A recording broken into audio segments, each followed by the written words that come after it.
C'est l'heure de l'office dans le couvent de Groissia. Enfin, c'était. Car, il faut l'avouer, les lieux ne sont plus occupés depuis quelques années. Les religieuses s'en sont allées. D'ailleurs, quand sont-elles arrivées ici? C'était en 1857, quand décède Pierre-François Alphonse de Forcran, propriétaire du bâtiment. La communauté des Sœurs de la Croix de Jésus rachète alors les lieux. Mais les sœurs ne se contentent pas d'y vivre.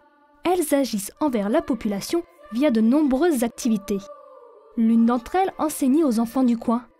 Demandons à Jacques Machura, le maire de Groissia. Une époque, dans les années 60, peut-être un peu avant, il y avait une école. Elle donnait des cours à des jeunes qui avaient un peu de difficultés.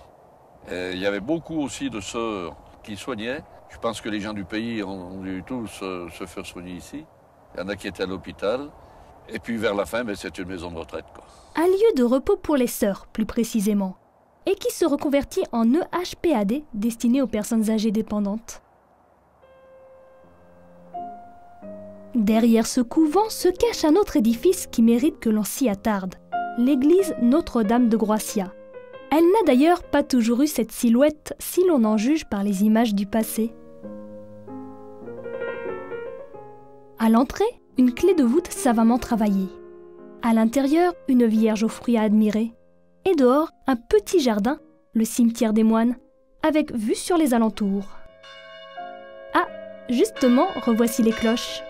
Il est l'heure de rentrer, ou de poursuivre la balade dans le village.